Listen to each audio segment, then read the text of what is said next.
Hi, church. My name is Kelsey Ross. I'm the director of youth ministries at Wesley, and I'm here to bring us our Advent Devotion this week.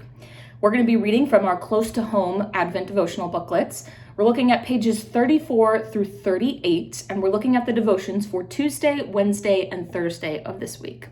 So I'll start us off with our Tuesday devotion for Seeking Sanctuary and Love. The theme verse for this devotion is Luke chapter 1, verses 39 through 45. As I worked through the creative process for this image, I was talking to my mother and showing her my inspiration board. Images of babies in the womb spinning or cuddling. She said that John dancing for joy in his mother's womb is one of her favorite biblical images. I thought back to my study abroad in Glasgow, Scotland, at the Glasgow School of Art. I was interested in childbirth that year. As a woman in my early 20s, I had no plans of having children anytime soon. Truly, I was intrigued by the way we hide the earthy, natural, bloody parts of the process. All semester, I painted fetuses, newborns crowning, mothers birthing alone. They were dancing in the womb. They were emerging from the womb.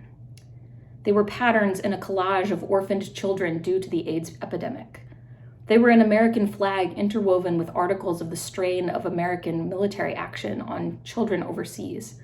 They were newborns, still bloody, painted on patterned fabric with the stories of Peter Rabbit and the cow jumping over the moon. I even made a paint-by-number children's book explaining the stages of childbirth. The clash of a facade of perfection and the tangible reality was and is ever present in my everyday. Here the globe is drawn as the background flow of the image.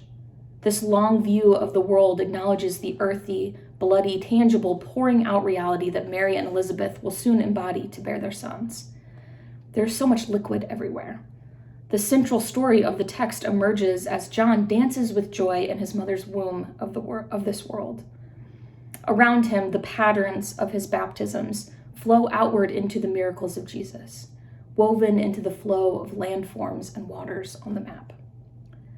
Where in my daily routines can I remove the facade of perfection or break through it and embrace the tangible reality of a beautiful and wonderful earthy joy? Let's pray. Breathe deeply as you gaze upon the image on the left. Imagine placing yourself in this scene. What do you see? How do you feel? Get quiet and still and offer a silent or spoken prayer to God. Now we're going to look at Wednesday's devotion, which starts on page 36.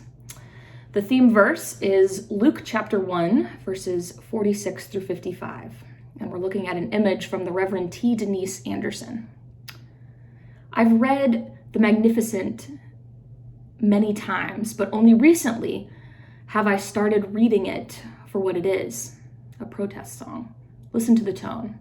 God has brought down the powerful from their thrones and lifted up the lowly. It's a song of vindication against oppressive powers. Some ancient manuscripts attribute this song to Elizabeth, not Mary. Of course, an older woman would be able to exegete the times from both communal history and lived experience, but it's also true that the gift of prophecy is no respecter of age. They each have different proximities to the Messiah. One's offspring will prepare the way, and another's will be the way. Both are able to sing the song because both are oppressed, which brings me to the inspiration for this portrait, ahead to Mimi. An activist from childhood, Tamimi became a symbol of Palestinian resistance. Because of her recognizability, her family sent her to live with relatives in Ramallah, where she'd not have to face the threat of checkpoints. At the age of 16, she was arrested for slapping a police officer to protect her disabled cousin. The reference for this painting was a photo taken of her as she was being detained by Israeli forces for trying to intervene in her mother's arrest. The visual expresses the mood of the Magnificat in a new way for me. A young girl under occupation, sent away for her own safety, responding to not only her own oppression, but to that of her community. She believes that righteousness is on her side, but she's still in anguish. The Gaudet joy colors of Advent surround her, but with that joy is remarkable pain. As for the key, it's there, but very tenuous. Can you even see it? Freedom is both here and not yet. And for our prayer on Wednesday, breathe deeply as you gaze upon the image on the left. Imagine placing yourself in this scene. What do you see? How do you feel? Get quiet and still, offering a silent or spoken prayer to God.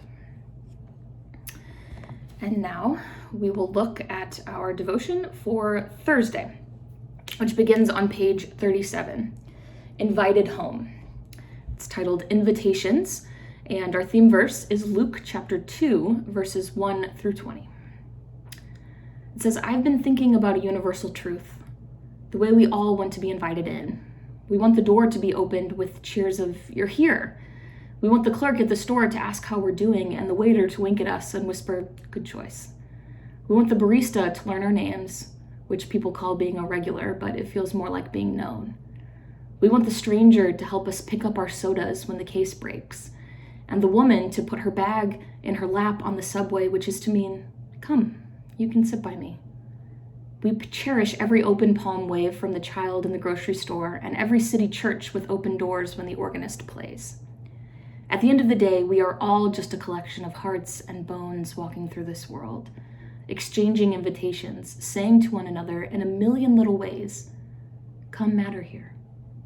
Come make a difference here. Come be you here."